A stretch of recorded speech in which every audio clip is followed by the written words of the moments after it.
So today we are going to learn about a very important design pattern known as Singleton design pattern, and it's very important in any of the software companies where you work. So you have to use this Singleton design pattern a lot. So let's see what is Singleton design pattern. So mainly we see that Singleton design pattern is used when you want to have just a single instance of a class. So we don't want, normally what happens is you can create as many instances of the class as you want. So you create new pointers, new instances of the class, and no one stops you. Okay, so what happens? So let's see one example here. So what happens is let's see, we have a class, and then what I can do is that I can say that okay, my class, so I have a my class object. Okay, so I can say my class star m1 is equal to new my class. Okay, so this is one object, and I can say my class m2. So this is also fine. Then my class m3. So this way I can make as many instances as I want, and this is possible because here I am calling the constructor. So in the constructor what happens is the constructor is public. Okay, but if I want to have a class which has just a single instance, so you cannot create more than one instance of that class. So how to do that? So first thing we have to think is I can only have one instance of the class, and this is used if we have just a single resource like a log file, like a printer, and many threads want to access that printer or the log file. So what we do is that we have a Singleton class for that, and that is used for services.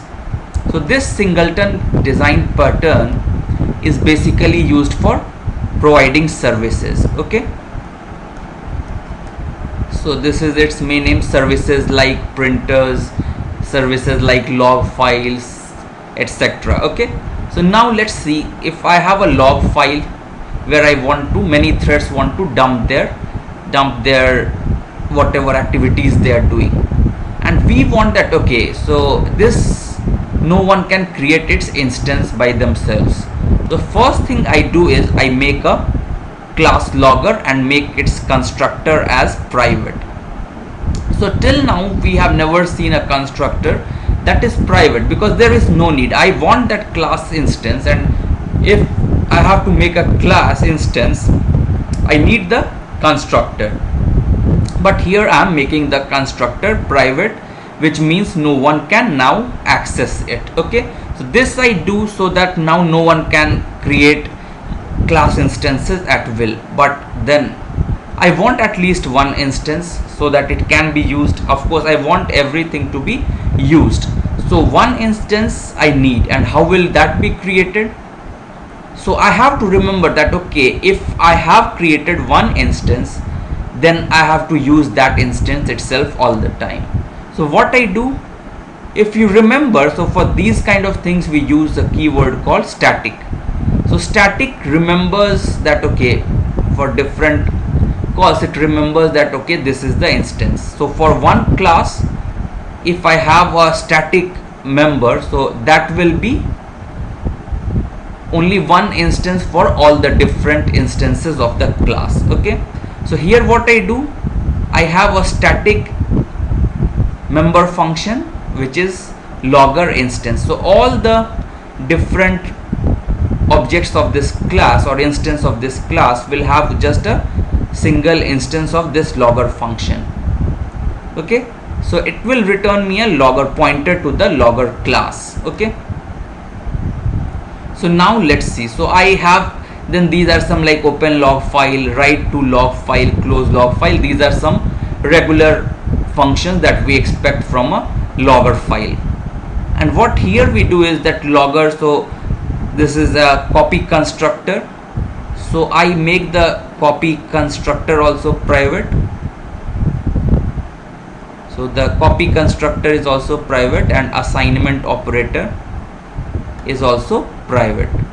Okay, so this way now any coder cannot play with this class and get an instance of it, because the copy constructor, the constructor and the assignment operators all are made private.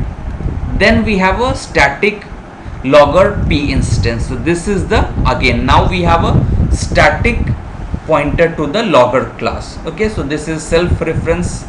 So logger is the class, and I am making one instance of it, and I am making a static, which means there will be only one instance of this particular class. Okay, so now let's see. So this is static, and hence we will have only one instance of this one.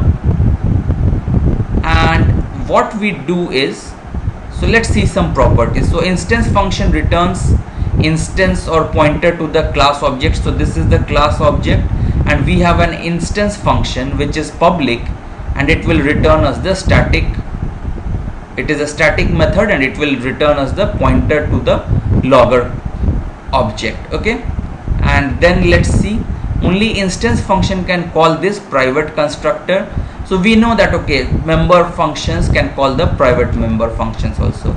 Assignment operators, copy constructors are all made private, so that coders cannot access it, the developers cannot access it, and only single instance of this class is created. So now let's see. So in the CPP file we include logger.h, and then what we do, we make initially that instance pointer to be null. Okay, so this is done, and then we write the member functions. So logger start logger instance.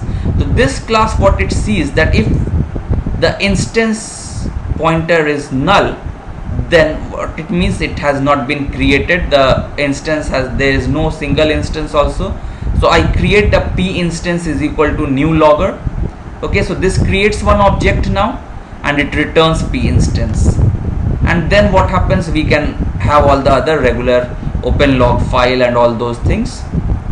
So let's see. So this what happens now, and again now how to access this. So I will say logger, and we have static functions I call by this. So logger instance, so I will get the pointer to that class, the static pointer, the single pointer to the class, and then using that I can call open log file, I can call close log file, etc. And now let's see, if I call now my class star m4 is equal to new my class, so what will happen is, this will give me a compilation error itself. Okay, so this will give me a compilation error because it is a private method. Okay, so this way we see that this is the important part, and this class will give us a singleton design pattern where only single instance of a class is there. And but there is a small problem here. So let's see what it is. So we see that here, so we have a pointer. So what happens if we have multiple threads? Okay, so if this is a single thread program, there is no problem. What if there are multiple threads? Okay, so in case of multiple threads, what will happen is that if, let's say, two threads come in parallel and both of them check that, okay, there is no instance till now, so both of them what they will check, that p instance is null, and then what happens is they will say p instance is equal to new logger, and then what will happen is both of them will create a new instance for this one. Okay, so this will have some problem. So what we can do is that this should be like, it should be mutually exclusive code, mutual exclusion should be there for this function. Okay, so this way we can prevent this problem, like, okay, multiple threads don't try to get this P instance. So we can protect it using any semaphore or mutex. Okay, so by using them we can protect this, and this will be a critical section of the code, and only one of them will be executing this. So what happens is, now if two threads T1 and T2 comes, so only one of them will access this, and then when one creates this object, so other one will now just get the instance of it. Okay, so I hope you understand this video, and if you like this video, please subscribe to my YouTube channel and post some comments on it. Thanks a lot.